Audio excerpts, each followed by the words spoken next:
الحمد للہ رب العالمین والعاقبۃ للمتقین والصلاة والسلام علی اشرف الانبیاء والمرسلین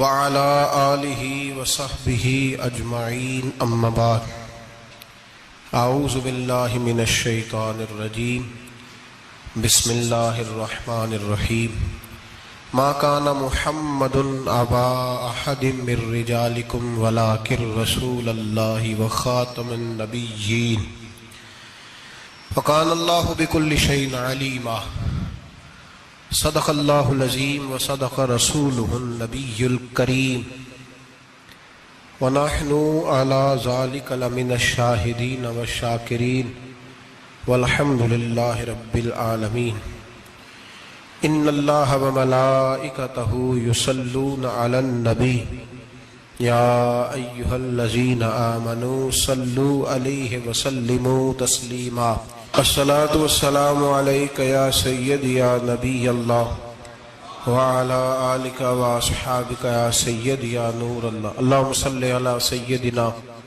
ومولانا محمد معدن الجود والکرم وآلہ وصحبہ وبارک وسلم۔ حمد و صلاۃ کے بعد قرآن مجید سورہ احزاب۔ اللہ تبارک و تعالی نے ارشاد فرمایا ما کان محمد ابا احد من رجالکم، فرمایا محمد صلی اللہ علیہ وسلم مردوں میں سے کسی کے باپ نہیں، ولکن رسول اللہ، لیکن اللہ کے رسول ہے۔ روحانی طور پر حضور کا درجہ باپ سے بھی زیادہ ہے، لیکن اللہ تبارک و تعالی نے اپنے حبیب پاک علیہ السلام کے کسی بھی صاحبزادے کو اتنا بڑا نہ فرمایا کہ وہ مرد کہلا سکے۔ بچپن میں ہی تینوں صاحبزادے وصال فرما گئے۔ مردوں میں سے حضور کسی کے بھی باپ نہیں ہیں۔ حضرت زید بن حارثہ رضی اللہ تعالیٰ عنہ کو نبی پاک صلی اللہ علیہ وسلم نے پالا۔ وہ حضور کے اس طرح کے غلام تھے کہ لوگ انہیں حضور کا بیٹا ہی سمجھنے لگے۔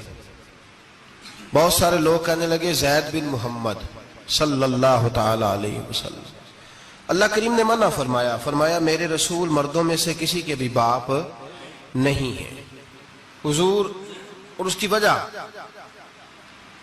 نبی پاک صلی اللہ تعالی علیہ وآلہ وسلم مردوں میں سے کسی کے باپ نہیں، اللہ کے رسول ہے، وخاتم النبیین، اور سب نبیوں میں سے آخری نبی ہیں۔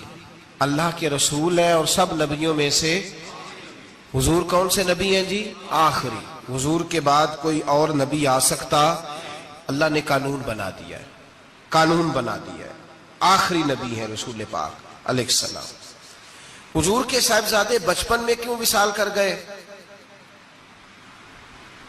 اس آزمائش سے نبی پاک علیہ السلام اس لیے گزرے کہ اللہ نے حضور کی ختم نبوت کے قانون کی حفاظت فرمانی تھی۔ اگر نبی پاک کے کوئی بیٹے بڑے ہوتے تو نبی کے بیٹے نبی ہوتے، اور چونکہ دروازہ نبوت ذات رسالت پر بند کر دیا گیا، اس لیے اللہ تبارک و تعالی نے محبوب کے کسی بیٹے کو بھی پروان نہیں چڑھایا، وصال ہو گیا، اس لیے کہ حضور اللہ کے آخری نبی۔ یہ امت مسلمہ کا متفقہ عقیدہ ہے، اس پر درجنوں آیتیں ہیں قرآن مجید کی، 150 کے قریب نبی پاک کی حدیثیں ہیں۔ کتنی جی؟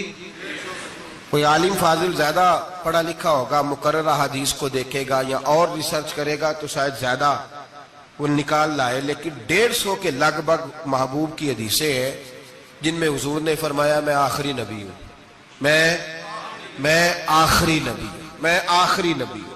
150 کے قریب جگہ حضور نے فرمایا اللہ نے میرا نور نبوت پہلے سب سے پیدا فرمایا ہے، پر میں آخری رسول بن کے آیا ہوں، میں آخری نبی ہوں۔ میرے نبی پاک علیہ السلام نے فرمایا، جس طرح کو یہ بخاری مسلم کے لفظ ہیں، فرمایا کوئی آدمی مکان بناتا ہے بڑا پیارا، بڑا حسین، بڑا خوبصورت، ہر قسم کے نقش و نگار کرتا ہے، پر ایک اینٹ کی جگہ خالی چھوڑ دیتا ہے، ایک اینٹ کی جگہ۔ اب جو آدمی بھی آتا نا، گھومتا دیکھتا مکان، اسے بڑا اچھا لگتا اس کا مکان، پر وہ دیکھتا کہ یار یہ ایک اینٹ کی جگہ خالی ہے۔ اگر کبھی یہ بھی مکمل ہو جائے تو مکان. بات کی سمجھ آ رہی ہے؟ یہ خود حضور نے مثال دی.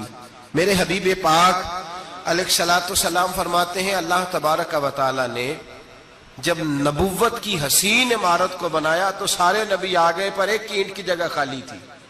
فرمایا میں آیا ہوں تو دیوار مکمل ہو گئی, اب کسی اور کی گنجائش ضرورت ہی نہیں. مکمل اکمل کامل دین نبی پاک کا. یا رسول اللہ آپ کس کس کے رسول بن کے آئے؟ فرمایا یا ایھا الناس انی رسول اللہ الیکم جمیعا, اے تمام انسانوں میں تم سب کی طرف اللہ کا رسول بن کے آیا. قرآن مجید نے کہا میرے نبی پاک صلی اللہ علیہ وسلم صرف انسانوں کے رسول نہیں, وما ارسلناک الا رحمتا للعالمین, جس کو اللہ نے بنایا ہے ان سب کے حضور رسول بن کے آئے, سب کے لیے رحمت بن کے آئے. دائرہ کار ہی بڑا وسیع ہے. تو اب کسی اور کی گنجائش ہے.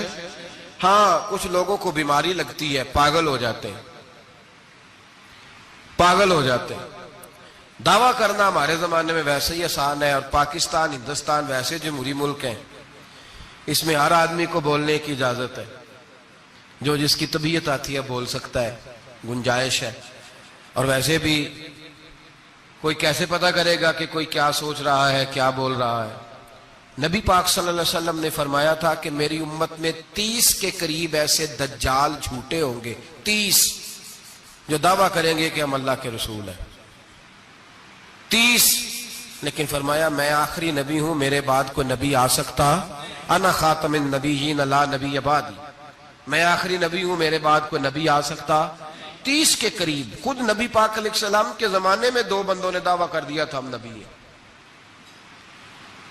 بہت سارے لوگوں نے دعویٰ کیا, اور 1 2 4 نہیں, ابھی چند مہینے پہلے ایک بندے کو پھر دورہ پڑا تھا, بعد میں اس کا معلومات کی تو پتہ چلا نفسیاتی مریض ہے بیچارہ, وہ بھی کہتا تھا میرے پاس وہی آتی ہے. بہت سارے لوگوں نے, لیکن ایک بندے نے ذرا منظم ہو کے دعویٰ کیا,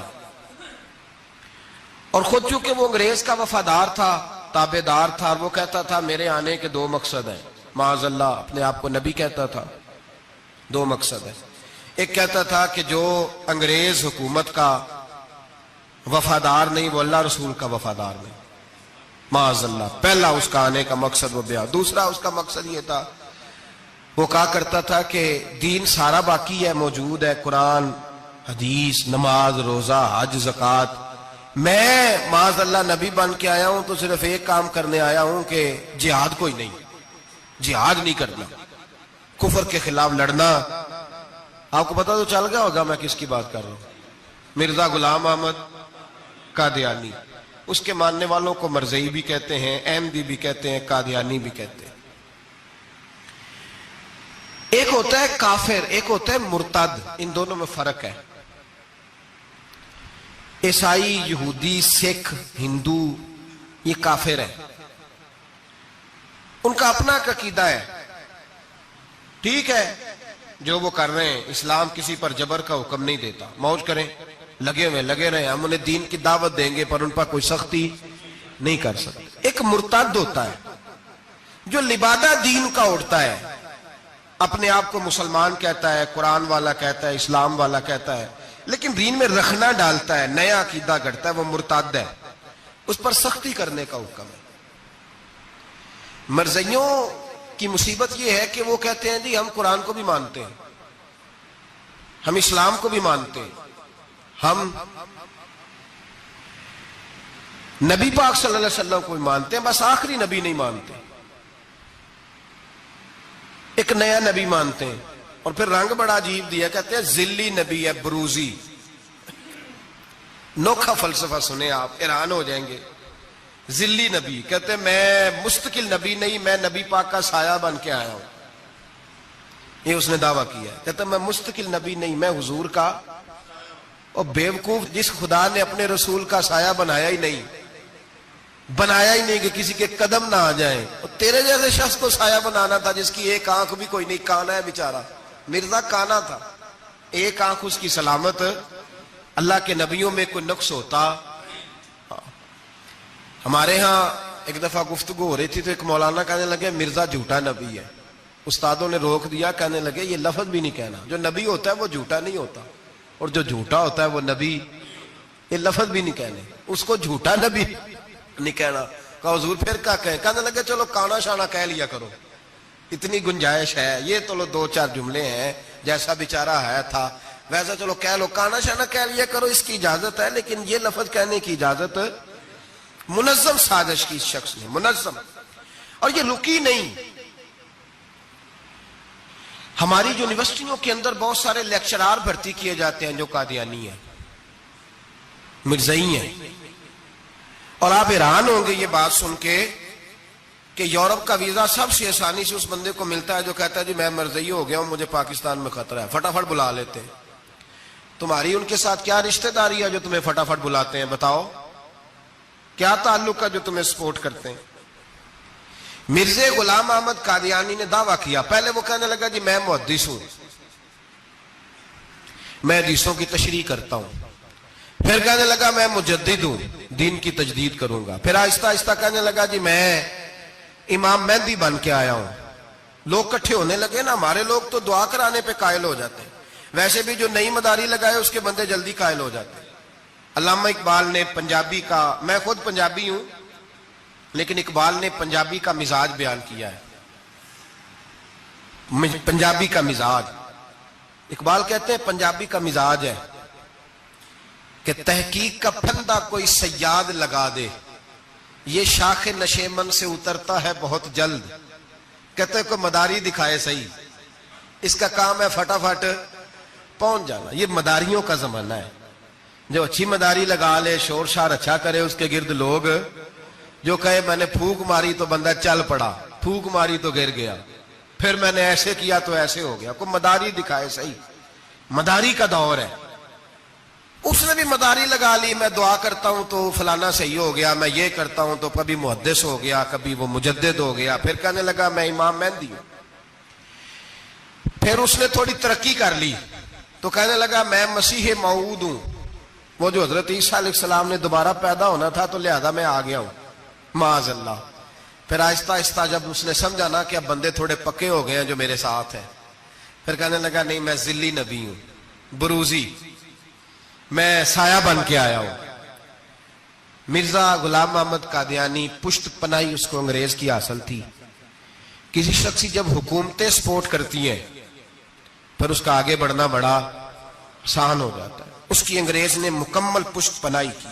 اپنے بچوں کو سمجھائیں جو بات عرض کر رہا ہوں. ہمارے اپنے شہروں میں جو معروف سکول ہیں ان کے اندر ایسے ٹیچر بھرتی ہونے لگے ہیں جو قادیانی اور مرزئی ہیں، جو گندے نظریات کے حامل لوگ، جو طرح طرح کی، آپ کو نہیں پتا، ہمیں تو شوق ہی بڑا ہے نا، بچہ ایسی کرے صحیح، جائے جدھر مرضی، بی ایس سی کرے بس وہ. اور بڑی جلدی لوگ مائل اور قائل ہوتے ہیں.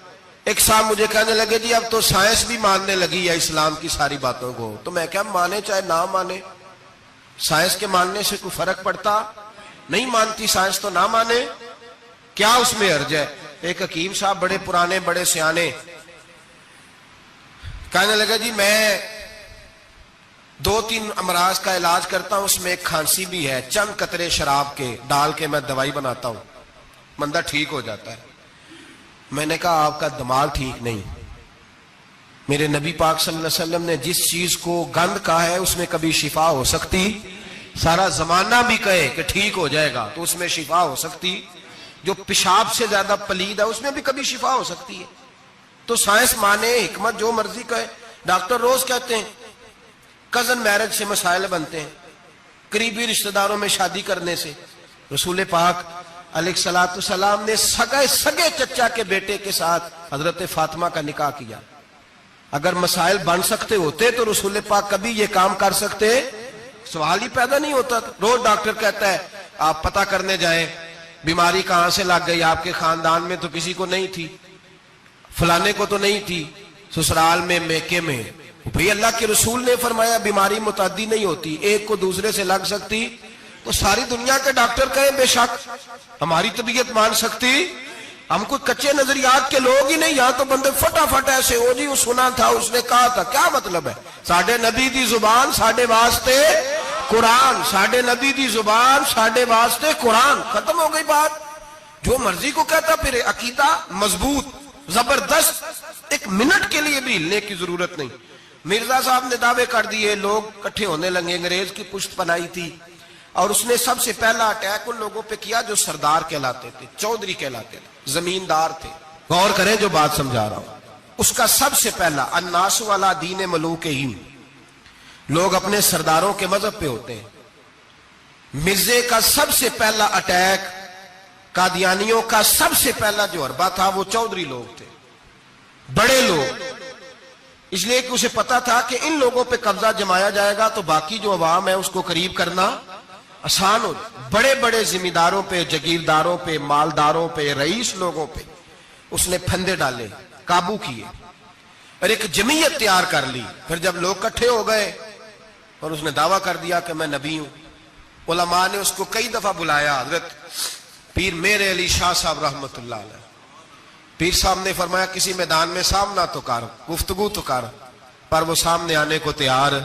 امیر ملت پیر جماعت علی شاہ صاحب محدث علی پوری رحمت اللہ علیہ فرمایا سامنے تو آ، نہ کہیں سامنے تو آ تو صحیح. حضرت حجت الاسلام مولانا حامد رضا خان صاحب رحمت اللہ تعالی علیہ حضرت کے صاحبزادے فرمانے لگے تو ایسا بے ایمان ہے، سامنے کیوں نہیں آتا؟ باہر تو نکلنا، آ تو صحیح. ہم تو اس رسول کے ماننے والے ہیں جو ہر میدان میں سامنے آ جاتے تھے، ہر میدان میں، ہر میدان میں. لیکن نا نبی دنیا میں تبلیغ کرنے آتے ہیں، کشتی کرنے نہیں آتے. مولانا حامد رضا صاحب نے وزیر خان مسجد میں تقریر کی، اعلیٰ حضرت کے شہزادے تو فرمانے لگے ہم تو اس رسول کے ماننے والے جو ہر میدان میں سامنے رہے. نبی پاک باہر نکلے تو رکانہ پہلوان بکریاں چرا رہا تھا، کھیت میں تھا. کہنے لگا میں نبی تب مانوں گا جب میرے ساتھ کشتی کریں گے. حضرت بلال حبشی رضی اللہ تعالیٰ عنہ فرماتے ہیں کہ حضور کا مزاج نرم و نازک تھا، ہاتھ پھول سے زیادہ نرم ہوتے تھے، کستوری سے زیادہ خوشبودار ہوتے تھے، نرم و نازک وجود تھا، مکھی نہیں بیٹھتی تھی. جب اس نے یہ بات کی تو میرا دل کیا میں آگے بڑھ کے کہوں تو بیوقوف ہے، کبھی کشتیوں کے ساتھ بھی تبلیغ ہوئی ہے، بیوقوف ہے تو. کہتے ہو، کہنے لگا جی میرے ساتھ تو سینکڑوں لوگ آئے، کوئی مجھے گرا نہیں سکا، اگر آپ گرا دے تو میں کلمہ پڑھ لوں گا. کہتے رسول پاک نے آستینیں چڑھائی، فرمایا چل آجا کشتی کر لیتے. تو آ صحیح میدان میں نکل. میرے رسول پاک نے آستین چڑھائی، تامت مبارک کو سمیٹا، فرمایا چل آجا آجا. ہر میدان میں رسول پاک تشریف لائے، نبی پاک سامنے ہوئے، حضور نے اس کو داؤ لگانے کا موقع دیا. کبھی ٹانگوں کی طرف بھاگتا، کبھی پیچھے آتا، کبھی دائیں. جب بھاگ بھاگ کے حضرت بلال کہتا ہے وہ بھاگ رہا تھا، حضور مسکرا رہے تھے. سبحان اللہ. نبی پاک کیا بات ہے، سرکار ہنس رہے تھے کہ چل چل یار ٹھیک ہے بھاگ دوڑ لے. جب بھاگ دوڑ لیا تو میرے نبی پاک نے بازو سے پکڑا، 2-3 دفعہ لایا تو زمین پہ گر گیا. حضور نے پکڑ کے اٹھایا، فرمایا میں صرف گرانے نہیں آیا، میں تو اٹھانے آیا ہوں.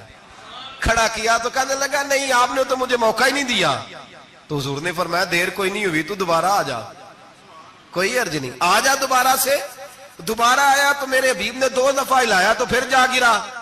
کہنے لگا نہیں ابھی بھی میں سنبھل نہیں سکا تھا. فرمایا کوئی عرض نہیں، یہ کوئی ایسا معاملہ ہے تو دوبارہ آ جا. اب کہ جب آیا نا تو حضرت بلال کہتے ہیں وہ دستے مبارک جن کو میں تھامتا تھا تو لگتا تھا پھول تھام لیے ہیں، ان ہاتھوں سے حضور نے اٹھا کے فضا میں بلند کیا اور حضور نے دھڑام سے زمین پہ گرایا تو کلمہ پڑھتا ہوا کھڑا ہوا. کہنے لگا اے محبوبہ جو تیرے ہاتھ میں طاقت ہے وہ تیری نہیں، وہ خدائی طاقت ہے، وہ خدائی طاقت ہے، خدائی. میرے رسول پاک علیہ السلام ہر میدان میں، علماء نے کہا تو نکل تو صحیح، پر کبھی باہر نکلا. فوت کہاں ہوا تھا پتا نا آپ کو؟ فوت کہاں ہوا تھا جی؟ چلو مینوں تے دسن دی لوڑ ہی نہیں، تہاں تے سارا پتا ہوتا. باتھ روم میں مرا وہ، باتھ روم میں. اور آج تک لوگ باز نہیں آئے، ان کی عبادت گاہیں ہیں، بڑے چکر ہیں. اب ایک نیا بہانہ میں سنتا ہوں، نیا بہانہ. کہتے ہیں جی پاکستان کی اسمبلی نے انہیں کافر کہا ہے. اسمبلی وزیر اعظم صاحب شیخ الحدیث ہے آپ کے، اسمبلی میں جو لوگ بیٹھتے ہیں شیخ، ان کا کیا کفر اسلام سے، کیا وہ کسی کو کہیں گے بیچارے؟ سورت اخلاص تو ہمارے وزیر داخلہ اور وزیر خارجہ نہیں سنا سکتے. یہ حال ہے. بہت بڑے بڑے بیرسٹر کہلانے والوں کو سورت اخلاص نہیں آتی، انہوں نے کسی کو کافر مسلمان کیا کہنا ہے؟ اسمبلی کا مسئلہ نہیں ہے. امت مسلمہ کے علماء، محدثین، محققین کا متفقہ فیصلہ ہے کہ مرزائی کل بھی کافر تھے، آج بھی، قیامت تک. کافر اور بدترین کافر ہے, ہلکے پھلکے کافر بھی نہیں, سپرلیٹر ڈگری ہے, زبردست قسم کے کافر ہے, چھوٹے موٹے بھی نہیں, آخری درجے کے بدترین مشرک ہیں. ہم لوگوں کی اپنی موج ہے جمہوری, اور نہیں جی نہیں نرمی کرنی چاہیے, نہیں جی نہیں نرمی کرنی. ایک پارٹی والا دوسرے پہ سختی کر رہا ہے, مذہب کے معاملے میں سارے اس نے اخلاق کے قائل ہیں, سب اخلاق کے قائل ہیں. نرمی کرو ٹھیک ہے, سب کو کہو چلو ٹھیک ہے گلی برابر کی ہے, ووٹ برابر کے لے لو. وہاں کہتے ہیں نہ دیے تو لڑائی بھی ہوگی, ناراضگی بھی ہوگی, جھگڑا بھی ہوگا, یہ بھی ہوگا. دنیا داری کے معاملے میں سختی اور دین کے معاملے میں ایسا نہ کرو. وہ بدترین مشرکین ہیں, انہوں نے ایسے ایسے ظلم کیے. وہ تو کہتے ہیں جو ہمارے پیچھے نماز, مرزا تو یہ کہتا تھا جو مجھے نہیں نہ مانتے وہ سارے شیطان کے پیروکار ہیں. تو سب کو شیطان کہہ رہا ہے, تو نرمی کر رہا ہے. اور پھر اس کی کرامتیں بڑی عجیب تھی. فرشتہ آتا تھا وہی لے کے, اس کا نام تھا ٹیچی. ٹیچی اپنی کتاب میں لکھا ہے. نام کیا ہے؟ نبی پاک صلی اللہ علیہ وسلم نے فرمایا کہ جناب عائشہ کے ساتھ میرا نکاح اللہ نے آسمانوں پہ کیا ہے. اس نے حدیث پڑھ لی تو سویرے اٹھ کے اس نے بھی ایک فتویٰ دیا. ایک بی بی تھی, نام تھا محمدی بیگم, کہنے لگا میرا بھی اس کے ساتھ آسمانوں پہ نکاح ہو گیا ہے. پھر ساری زندگی محمدی بیگم کی منتیں ہی کرتا رہا. اس نے کہا میں نے نہیں کرنا تیرے بے ایمان کے ساتھ نکاح. کیسا آسمانوں پہ نکاح ہوا تھا, پھر زمین پہ ہو سکا؟ ایسا بدبخت آدمی, ایسا بدبخت. اور اس کو جو خوابیں آتی تھی بڑی نرالی تھی. 15 روپے کا ملازم تھا, وہ ماہانہ 15 روپے ملتے تھے, سیالکوٹ میں ملازمت کرتا تھا. جب یہ اس نے ڈھونگ اور ڈرامہ رچایا تو موجیں لگ گئی. میں نے کہا کہ مداری کوئی بھی کرے تو لوگ کٹھے ہو جاتے, سیدھی سیدھی بات, صاف ستھری بات, تو اتنی جلدی ہضم ہی نہیں نہ ہوتی لوگوں کو. تو اس نے جب وہ کہتا مجھے خواب آئی ہے. خواب کیا آئی ہے؟ کہتا وہ میرے پاس کوئی آنے والا آیا تو مجھے 1000 روپے دے گیا ہے. جب بھی اس کو خواب آئی کوئی 1000 روپے کی آئی, دولت کی آئی. ملا رومی نے بڑی پیاری بات لکھی ہے. ملا رومی کہتے ہیں کہ ایک بادشاہ تھا تو اس کے زمانے میں ایک بندے نے نا نبوت کا دعویٰ کر دیا. اس نے کہا میں بھی نبی ہوں, معاذ اللہ ثم معاذ اللہ. بادشاہ بڑا سمجھدار تھا, سیانا بندہ تھا. اس نے کہا اس کا پس منظر تو پتا کرو, کوئی پاگل تو نہیں, کوئی گھر میں جھگڑا تو نہیں رہتا, اس کا بھوک کا ستایا ہوا تو نہیں, کیونکہ اس طرح کے بندے مختلف دعوے کرتے پھرتے ہیں. پتہ کیا, معلومات کی, تو لوگوں نے آ کے بادشاہ کو بتایا کہ نا کچھ نہیں نا تو 15 دن اس کو روٹی نہیں ملتی بیچارے کو. بڑے کاروبار کیے ہیں, چمکا کوئی نہیں. تو اس نے کہا چلو یہ والا کام کرتے ہیں, مشہور تو ہو جائیں گے نا, بدنام جو ہوں گے تو کیا نام نہ ہوگا. بادشاہ نے کہا چلو ٹھیک ہے بلاؤ. اس کو بلایا تو بادشاہ کہنے لگا اس کو باورچی خانے میں لے جاؤ, اور جتنے کھانے پک سکتے ہیں نا پکا کے اس کے سامنے رکھو, صبح شام اسے روٹی کھلاؤ. 15 دن نہ 2 ہفتے بڑا خوب کھانا کھلایا اس کو, زبردست اچھی طرح سے سیر ہو کے روٹی کھلائی. تو ملا رومی کہتے ہیں 15ویں دن باہر نکالا, بادشاہ کے سامنے پیش کیا. تو بادشاہ کہنے لگا اور معاذ اللہ دعویٰ کرنے والے کہ میں نبی ہوں, کوئی نیا پیغام آیا تیرے پاس کہ نہیں, کوئی نیا الہام, کوئی نیا پیغام؟ کہنے لگا جی بالکل آیا ہے. نے کہا سنا. کہنے لگا میرے پاس نیا پیغام آیا ہے کہ تو جہاں پہنچ گیا یہاں سے نکلنا نہیں, اب تو نے یہیں رہنا ہے, یہ مجھے حکم ہوا ہے, لہذا اگر تو حکم عدولی کرے گا تو نافرمان ہو جائے گا. تو اس نے کہا ٹھیک ہے میں تیری بات سمجھ گیا ہوں, روٹی تو یہ 3 وقت ملا کرے گی لیکن تو گھر جا کے رہے. آج کے بعد اس طرح کا کوئی دعویٰ, پیٹ کے ہاتھوں مجبور ہو کے لوگ دعوے کرتے ہیں. اور پھر جو ان کے ساتھ ہوتے ہیں نا وہ بھی بہت سارے پیٹ کے ہاتھوں مجبور ہوتے ہیں, تنخواہیں لگ جاتی ہیں, اور جب کسی کی تنخواہ لگ جاتی ہے پھر پراپوگنڈا کرنا اس کی ذمہ داری ہوتی ہے, شور کرنا ذمہ داری, رائے عامہ ہموار کرنا اس کی ڈیوٹی ہوتی ہے. مرزے نے بہت سارے لوگ بطور تنخواہ دار وہاں رکھے, پھر یہ تحریک چلی, 1 2 4 نہیں, درجنوں لوگ اس میں شہید ہوئے. جگہ جگہ رسول اللہ کے غلاموں نے صلی اللہ, اور بڑی ذمہ داری سے بات کہہ رہا ہوں, بڑی ذمہ داری سے. دین کی کوئی تحریک چلتی ہے تو نہ سیاستدان نکلتا ہے, نہ جاگیردار, نہ سیاستدان, نہ وڈیرا, نہ کوئی اور, الا ماشاءاللہ. دین کی تحریک چلتی ہے تو نہ یہ لاکھ روپیہ لینے والے نعت خواں باہر نکلتے ہیں, نہ جو بڑی گدیوں پہ جدی پشتی پیر بیٹھے ہیں وہ باہر آتے ہیں. وہ علماء اور مشائخ جن کا دین سے رشتہ ہے. اگر پیر جماعت علی شاہ صاحب نکلے تو خالی پیر نہیں تھے, عالم دین بھی تھے. اگر پیر میرے علی شاہ صاحب نکلے تو خالی پیر نہیں, بہت بڑے عالم تھے. حجت الاسلام نکلے تو خالی پیر نہیں، عالم تھے. یہ علماء نکلتے ہیں مار کھاتے ہیں. ایک عالم نے مار نہیں کھائی، دو نے نہیں کھائی، درجنوں نے کھائی، ہزاروں اور سینکڑوں نے کھائی. علماء نے قربانیاں دی، جیلوں میں بند ہوئے.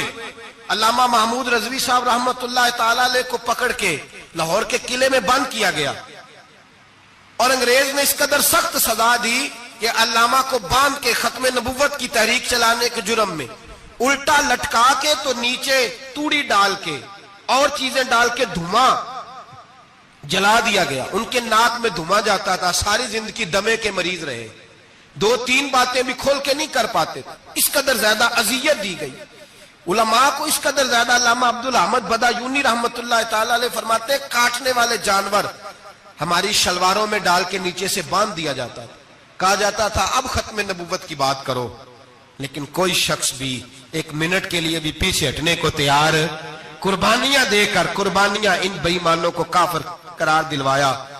اور پھر بطلے حریت امام وقت حضرت علامہ شاہ احمد نورانی رحمت اللہ علیہ اور مولانا عبدالستار خان نیازی کو سزائے موت کا حکم ہوا.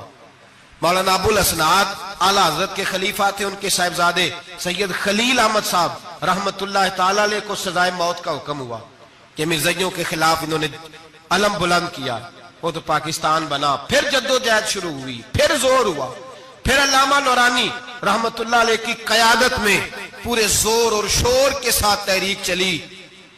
آخر مجبور ہوئے اس دور کے وزیر اعظم بھٹو صاحب مجبور ہو گئے اور کہا ٹھیک ہے سویرے میں مرزے کے پوتے کو بلاتا ہوں، آپ اسمبلی میں بیٹھ کے بات کریں، ان سے گفتگو کریں. اگر ہم قومی اسمبلی کے ممبران نے دیکھا واقعی جھوٹا ہے تو ہم انہیں اقلیت قرار دے دیں گے. علامہ نورانی حضرت ابو بکر صدیق کی اولاد تھے اور میرے اعلیٰ حضرت فاضل بریلوی رحمت اللہ علیہ کے خلیفہ کے بیٹے تھے اور خود حضور مفتی اعظم ہند رحمت اللہ علیہ کے مرید تھے. حضرت علامہ نورانی ساری زندگی ایسا لباس پہنتے تھے کہ اس کے اندر سلوٹ نظر نہیں آتی تھی. امامہ اتنا حسین ہوتا تھا کہ دیکھنے کو دل کرتا تھا اور گاڑی میں بہترین میں بیٹھتے تھے. لیکن مکان ساری زندگی کرائے کا رہا، کرائے کا. لوگ کہتے ہیں ملنے جاتے تھے سیڑھیوں سے اترتے تھے تو علامہ نورانی سیڑھیوں پہ بٹھا لیتے تھے، کہتے دو ہی کمرے ہیں اور میں آپ کو بٹھا نہیں سکتا، گھر میں جگہ نہیں. تو کہا حضرت آپ اجلے تو بڑے نظر آتے ہیں. تو آپ فرماتے لباس دنیا کو دکھانے کے لیے پہنا ہے اور باقی تو سارا میرا معاملہ خدا رسول کے ساتھ ہے. میں جانوں اللہ رسول جانے. میں بھکاری بن کے نہیں جینا چاہتا، خودداری کے ساتھ وقت گزارنا چاہتا ہوں. علامہ نورانی کہتے ہیں جس رات صبح اسمبلی میں مناظرہ ہونا تھا تو میں سوچنے لگا آج رات کیا کروں. تو پھر مجھے خیال آیا میں نے وہی کرنا ہے جو بدر کی رات میرے مصطفیٰ نے کیا تھا. ساری رات میں مصلے پہ بیٹھا رہا. کہتے ہیں بس اونگ لگی تو بات بن گئی، آنکھ لگی تو بات بن گئی. کہتے ہیں سحری کا وقت ہوا تو دستک ہوئی دروازے پہ. دو تین نادان دوست کہنے لگے آپ ہمارے گھر آئے. فرماتے ہیں میں ان کے گھر گیا. جب ان کے گھر پہنچا تو وہاں مرزئی اور قادیانی 10 کروڑ روپیہ بریف کیس میں بند کر کے لائے اور کہنے لگے مولانا یہ بیانہ ہے، بیانہ، یہ آپ بیانہ پکڑ لیں اور باقی پیسے بعد میں. سنا ہے مکان بھی کرائے کا ہے، سنا ہے آپ کے پاس کوئی پراپرٹی نہیں، یہ بیانہ لے لے باقی بعد میں آئے گا. علامہ نورانی کہتے ہیں میں نے جب پیر کی ٹھوکر لگائی تو بریف کیس کھل گیا اور اس میں کروڑوں روپے بکھر گئے.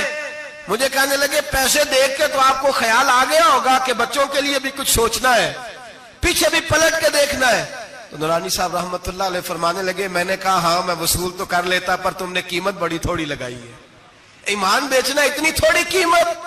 میری تو رات زیادہ قیمت لگ گئی ہے، بڑی زیادہ قیمت، میں تو بک گیا ہوں پہلے سے. کہنے لگے آپ کی کیا قیمت لگی ہے؟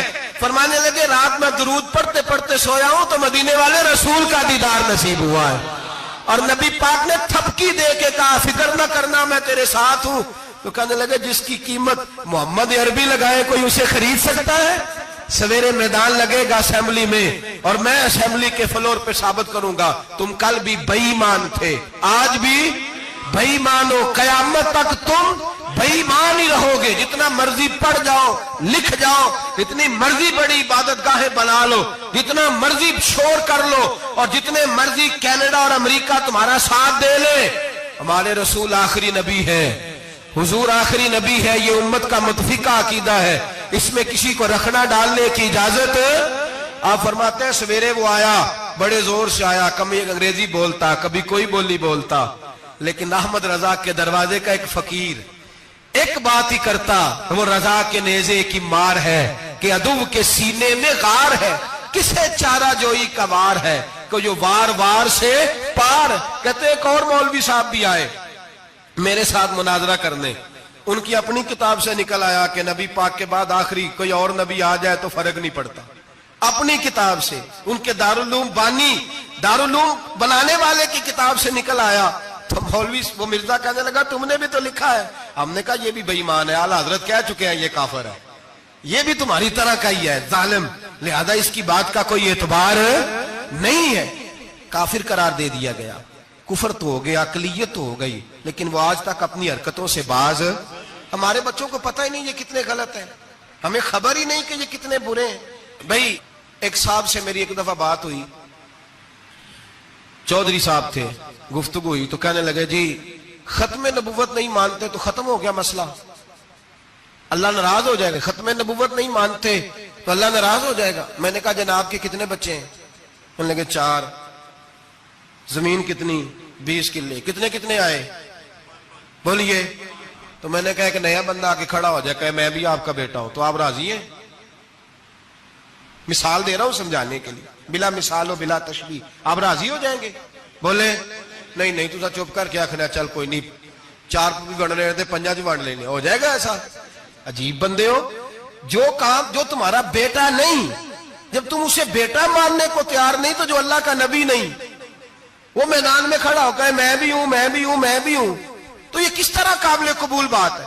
اور ایک بھائی سگے بھائی کو جائیداد دینے کو تیار نہیں تو ایک اور آ کے شامل ہو جائے کہ مجھے بھی شامل کر لو، چلو کوئی نہیں فرق پڑتا، اتنی زمین ہے ابے کی، اتنی زمین ہے ابا جی کی، مجھے بھی شامل کر لو، تو لوگ تو قتل کر دیں گے کہ جب تو ہے نہیں تو ہمارا بھائی بنتا کیوں ہے؟ او خدا کے بندے، عجیب فلسفہ حیات ہے، عجیب زندگی ہے، فٹافٹ لوگ مان لیتے ہیں۔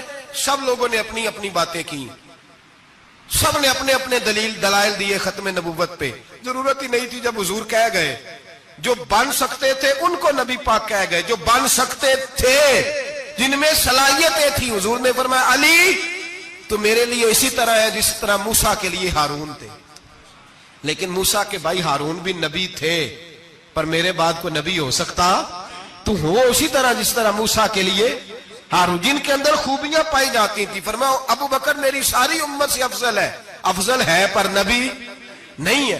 میرے رسول پاک نے فرمایا عمر فاروق میں وہ ساری خوبیاں پائی جاتی ہیں جو ایک نبی میں، لو کان نبی بعد لکان عمر ابن خطاب، اگر کوئی میرے بعد نبی ہوتا تو خطاب کا بیٹا عمر ہو۔ جو ہو سکتے تھے جب وہ نہیں ہوئے تو کانا شانہ اٹھ کے آ گیا ہے، ادھر قادیان کا رہنے والا، اور تو کہتا ہے نہیں مجھے مان لو، چلو پورا نہ مانو، ذلی مان لو، بروزی مان لو، کوئی حیا ہونی چاہیے۔ اور بڑے بڑے سیانے بندے، ان کو آج تک پتہ ہی نہیں کہ یہ ذلیل کتنے، ان کے اندر خباثت کتنی پائی جاتی ہے۔ میرے رسول پاک امت کے لوگوں نے اپنے اپنے دلائل دیے، نبی پاک کی امت نے اپنے اپنے۔ حضرت میاں محمد بخش صاحب رحمت اللہ علیہ ختم نبوت پہ بات کرنے لگے تو انہوں نے انوکھی بات ہی کر دی، انوکھی بات۔ ایک شخص ان سے کہنے لگا چل کے دیکھو تو صحیح، ملے تو صحیح۔ آپ فرمانے لگے دفع کرو، جنہ اندر عشق ہے رچیا اونا نہیں پج جانا، پاویں سونے ملن ہزارہ آسانی یار بٹونا۔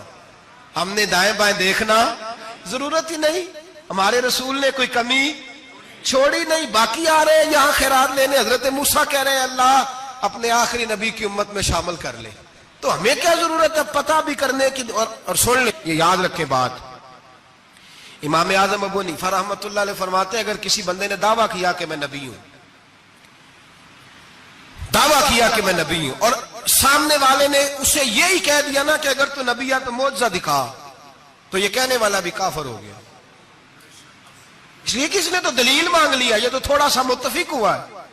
تماشا دیکھنے کے لیے بھی اگر کہا نا کہ اگر تو نبی ہے تو دلیل لا، کوئی معجزہ، تو یہ لفظ کہنے والا بھی بولیے دائرہ اسلام سے کیوں مانگی تو نے دلیل؟ کیا ضرورت پڑی تھی؟ کیوں تو نے ایسا کہا؟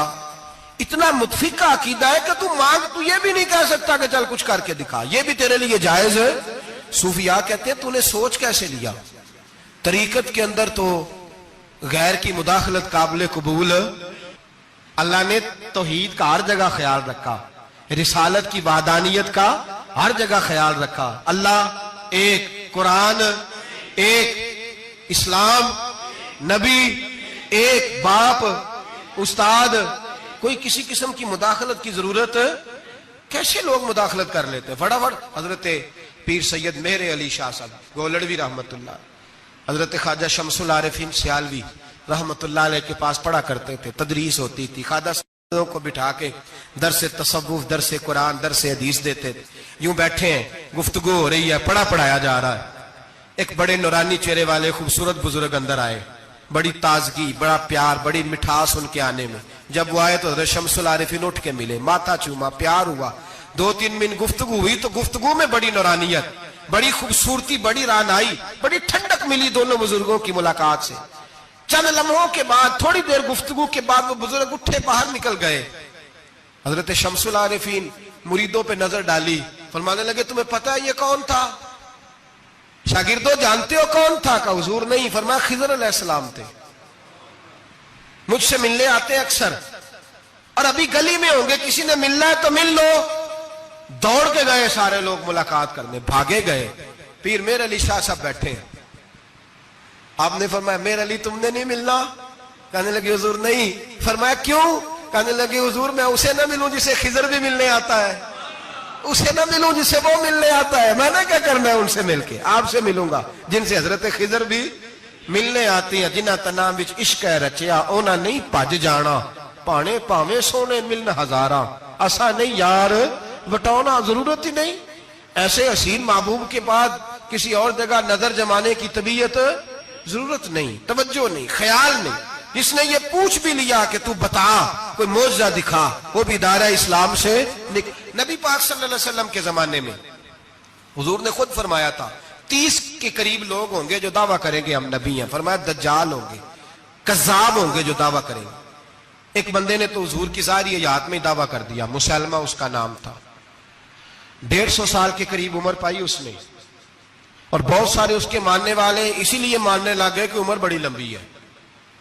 معاذ اللہ تعالیٰ، لوگوں کا اپنا اپنا مزاج ہے نا، ماننے کا اپنا اپنا مزاج ہے۔ ایک اس سے کانا آدمی دعا کرانے آیا، ایک آنکھ سے کانا تھا، اس نے دعا کرائی تو دونوں آنکھوں سے اندھا ہو گیا، دونوں آنکھوں سے۔ اللہ نے اسے سزا دی تو ایک ماننے والا کہنے لگا فٹافٹ مان جاؤ، ورنہ جو اس کی نہ مانے پورا اندھا ہو جاتا ہے۔ ماننے والوں کا اپنا انداز ہے نا۔ ایک لنگڑا آیا، ایک ٹانگ سے لنگڑا کے چلتا تھا، مسلمہ سے دعا کرانے آیا تو دوسری بھی ضائع ہو گئی، یہ اس کا حال تھا۔ پر ماننے والوں کا کیا کیا جائے؟ ماننے والے جس کو مرضی ماننے لگتے ہیں، نفسیاتی طور پر لوگ کمزور ہو جاتے ہیں۔ مسلمہ نے نبی پاک صلی اللہ علیہ وسلم کو خط لکھا، کہنے لگا حضور کے زمانہ مبارکہ میں، اور کچھ حدیثیں ایسی بھی ملتی ہیں جس سے یہ ثابت ہوتا ہے کہ اس کی حضور سے ملاقات بھی ہوئی، سامنے کچھ بول نہ سکا، جا کے خط لکھا، کہنے لگا کہ آپ میرے ساتھ معاہدہ کر لیں، جب تک آپ حیات ظاہری میں آپ نبی، اور جب آپ کا وصال ہو جائے تو میں نبی، یا یہ معاہدہ کر لیں کہ آدھے عرب کے آپ نبی اور آدھے کا میں نبی۔ معاذ اللہ، اس نے یہ خط لکھا، نبی پاک نے جواب لکھا، فرمایا میں تو اللہ کا رسول ہوں، تو کذاب ہے، تو کذاب ہے، جھوٹا ہے۔ لوگ ایک اور بھی، میں ایک دن آرٹیکل پڑھ رہا تھا، کہنے لگے جی مرزے کے اب بڑے ماننے والے ہیں، اس کو کذاب نہیں کہنا چاہیے، ان کو دکھ ہوتا ہے، جو جھوٹ بولے اسے جھوٹا نہیں کہنا چاہیے۔ تو تھی بول دے کیوں نہیں؟ تو اڈا کی پروگرام ہے، کہنا چاہیے کہ نہیں کہنا چاہیے؟ یہ ثواب ہوگا، اس لیے کہ جو نبوت کا دوچا دعویٰ کرے اس کو نبی پاک نے جھوٹا کہا ہے۔ حضور نے فرمایا تو کذاب ہے، کیا کہا ہے؟ تو آنے ثواب ہوئے گا، کھو گئے تھے، کیا کہا ہے؟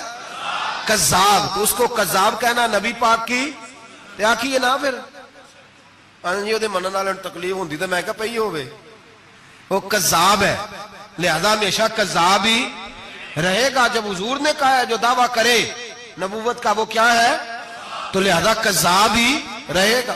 حضور نے لکھا کذاب، جب نبی پاک نے کذاب لکھا نا خط میں، کون لے کے جائے گا؟ اب اس کے دربار میں جانا ہے، حالات بڑے خطرناک ہیں، اس کے گرد بندے بھی ہیں، اور اس کے گھر جانا ہے، مشکل مرحلہ ہے۔ ایک صحابی تھے چھابڑی فروش، سر کے اوپر رکھ کے نا ٹوکرا، تو مدینے کی گلیوں میں کھجوریں بیچتے، 11-12 بچوں کے باپ تھے۔ کون جائے گا؟ اور جسمانی طور پہ بھی کمزور تھے، فٹافٹ اٹھے، کھجور کھا رہے تھے، ہاتھ کھڑا کر کے کہا حضور کسی اور کی ڈیوٹی نہ لگانا، میں جاؤں گا۔ جب یہ لفظ کہے تو ان کے منہ سے کھجور کے ٹکڑے گرے صحابہ کے چہروں پر۔ ایک صحابی کہنے لگے پہلے کھجور تو کھا لے، بڑی تجھے جلدی ہے بولنے کی، کھا تو لے۔ کہنے لگے اگر میرے کھاتے کھاتے ڈیوٹی کسی اور کی لگ گئی تو، کسی اور کی لگ گئی تو کیا کروں گا، جلدی ہے مجھے۔ حضور سید عالم صلی اللہ علیہ وسلم نے نا اپنا نیزہ دیا، گھوڑا دیا، فرمایا ذرا ڈٹ کے جانا، اس کے گھر جانا ہے۔ کہا محبوبہ فکر ہی نہ کرے، فکر نہ کرے۔ صحابہ کہتے ہیں اس طرح وہ نکلا جیسے کوئی جرنیل نکلتا ہے، اس کا انداز ہی بدل گیا، اس کے طور طریقے ہی بدل گئے، وہ یوں نکلے جیسے کوئی بڑا دلیر آدمی جا۔ حضور نے بھیجا ہے نا، نبی پاک نے بھیجا ہے نا، انداز ہی بدل گئے، طریقے ہی بدل گئے۔ مسلمہ کے دربار میں گئے، وہاں ایک شخص جو بعد میں مسلمان ہوا، وہ بتلاتا ہے کہ جب حضرت حبیب بن زید پہنچے نا تو نیزہ ہاتھ میں تھا، زور سے گاڑا جا کے اس کے دربار میں، زور سے گاڑ دیا زمین پہ۔ مسلمان نظر، کون ہو؟ آپ فرمانے لگے تجھے چہرہ دیکھ کے نہیں پتا چلا میں رسول اللہ کا نوکر ہوں؟ ہمارے تو چہرے بتاتے ہیں ہم رسول والے ہیں، ہمارے تو چہرے بتاتے ہیں نبی پاک والے، تجھے پتا نہیں چلا کون ہوں؟ کیسے آئے ہو؟ فرمایا یہ تیرے خط کا جواب لایا ہوں۔ بادشاہوں کا طریقہ یہ تھا کہ خط خود نہیں پڑھتے تھے، ساتھ ایک بندہ کھڑا ہوتا تھا، وہ خط پڑھتا تھا۔ مسلمہ نے اس کو خط دیا، پڑھو۔ جب اس نے خط پڑھا تو لکھا تھا تو کذاب ہے۔ اب سب نے سن لیا، اکیلے میں ہوتا تو چلو بات اور تھی، سن لیا سب نے، آگ بگولا ہو گیا، آنکھیں سرخ ہو گئی، جلال برسانے لگا۔ اب اور تو کچھ نہ ہوا، سامنے حضرت حبیب کھڑے تھے، اٹھا تلوار لے کے کہنے لگا تیرے نبی نے مجھے کذاب کہا ہے، تیرا کیا خیال ہے؟ مانے لگے خیال والی بات ہی کوئی نہیں، جسے نبی پاک کذاب کہے وہ ہوتا ہی کذاب ہے، جسے حضور جھوٹا کہے وہ ہوتا ہی۔ فرمایا تو 7 سمندروں کا پانی بھی بہا دے تو تیرا جھوٹ دھل سکتا، تو ہے ہی جھوٹا، جسے حضور نے جھوٹا کہہ دیا وہ جھوٹا ہے، جھوٹا ہے۔ کہنے لگا پیچھے پلٹ کے دیکھ، سارے میرے پہرے دار ہیں، میرے سپاہی ہیں، تلواریں، نیزے، خنجر، تیر، سارے میرے ماننے والے۔ کیا لفظ ہے، کیا حسن ہے، کیا توانائی ہے۔ حضرت حبیب بن زید فرمانے لگے میرے 12 بچے ہیں، ان میں سے کچھ ایسے ہیں جو دودھ پیتے ہیں، کچھ ایسے ہیں جو ابھی چل نہیں پائے۔ میں جب رسول اللہ کا پیغام لے کے نکلا تھا تو میں نے پلٹ کے بچے نہیں دیکھے تو تیرے پہرے دار کیسے دیکھ لوں؟ جو چیز مجبور کرتی ہے، باندھ لیتی ہے، وہ نہیں جب میں نے دیکھی تو میں تیرے پہرے دار دیکھوں؟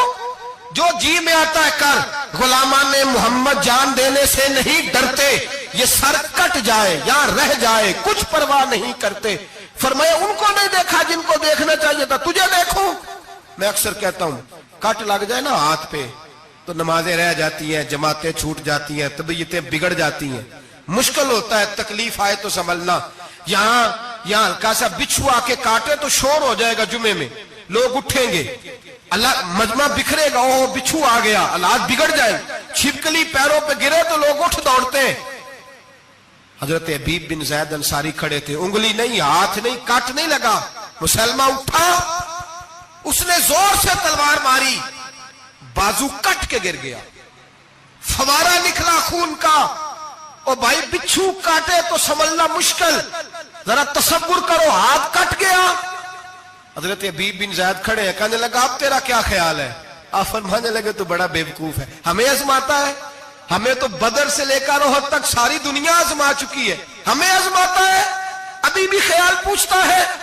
فرمایا میرا خیال وہی ہے جو میرے رسول نے فرما دیا ہے، خیال وہی ہے جو نبی پاک نے کہہ دیا ہے۔ پھر تلوار ماری، دوسرا ہاتھ کٹ گیا، ذرا سوچنا، غور کرنا، ٹانگ ٹوٹی نہیں، ہڈی نہیں ٹوٹی، ماس نہیں اکھڑا، ہاتھ کٹ کے گرا، 2 ہاتھ گر گئے، زمین پہ گرے۔ حضرت حبیب کہنے لگا میں تجھے قتل کر دوں گا، باز آ جا۔ آپ فرمانے لگے تو بڑا نادان ہے، ان لوگوں کو ڈراتا ہے جو سویرے فجر کی نماز پڑھ کے پہلی دعا ہی شہادت کی مانگتے ہیں، ہمیں ڈراتا ہے جو سوتے وقت التجا کرتے اللہ بستر پہ موت نہ دینا، میدان میں دینا، تو ہمیں ڈرا رہا ہے، چل جو ہوتا ہے کر لے۔ اس نے خنجر رکھا، تلوار رکھی گردن پہ، فرمایا میں کاٹ دوں گا۔ فرمایا کاٹتا کیوں نہیں، کاٹتا کیوں نہیں؟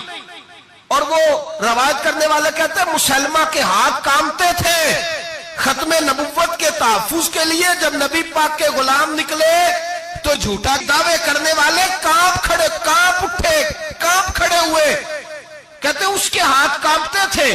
حضرت عبید بن زیاد کٹے ہوئے بازوؤں کے ساتھ بھی توانا تھے، قلم توڑ گئے میاں محمد بخش صاحب، فرمانے لگے او کچا رنگ للاری والا جیڑا چڑھدا لیندا رہندا، اے عشق تیرے دا رنگ محمد چڑھ جائے پھر نہیں لیندا۔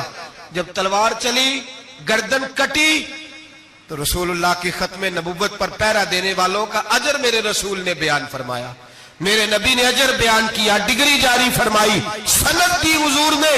وہاں گردن کٹی اور جہاں مدینے میں حضور کی آنکھوں میں آنسو آئے۔ یا رسول اللہ کیا ہوا؟ فرمایا میرا حبیب شہید ہو گیا ہے اور رب کریم نے اس کے لیے جنت کے سارے دروازے کھول دیے، سارے دروازے اللہ نے کھول۔ یہ سند جاری کی نبی پاک۔ ختم نبوت مسلمان کا عقیدہ، حضرت ابو بکر صدیق نے ختم نبوت کے تحفظ کے لیے پورا ایک دستہ تیار کیا۔ ابو جال کے بیٹے جناب سیدنا اکرمہ رضی اللہ تعالیٰ عنہ، ان کی سربراہی میں جناب سیدنا ابو بکر صدیق رضی اللہ تعالیٰ عنہ نے لشکر تیار کیا۔ وہ لشکر گیا، اس لشکر میں حضرت وحشی بھی تھے جنہوں نے حضرت امیر حمزہ کو میدان احد میں شہید کیا تھا۔ فرماتے ہیں میں دعا کرتا تھا اے اللہ بہترین مسلمان میرے ہاتھوں شہید ہوا ہے، اب میرے ہاتھوں کوئی بدترین کافر قتل کرا تاکہ میرا کفارہ ہو جائے۔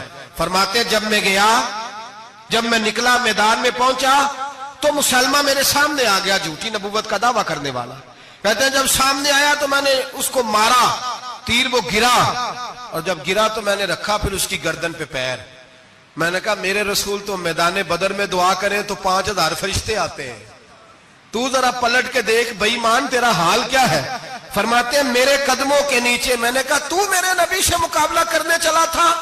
میں رسول اللہ کا ادنا غلام ہوں، نہ بدری ہوں، نہ اشرا مبشرہ میں سے ہوں، نہ میں خلفائے راشدین میں سے ہوں، پر ہوں رسول کا غلام، الصحابی کالنجوم میں شامل ہوں۔ فرماتے میں نے گردن کاٹی اور اللہ نے مجھے موقع دیا۔ حضرت امیر حمزہ اگر میرے ہاتھوں شہید ہوئے تھے تو نبی پاک کا بدترین دشمن بھی میرے ہاتھوں قتل ہوا۔ ختم نبوت کا تحفظ ہر دور میں ہر جگہ صحابہ کرتے رہے۔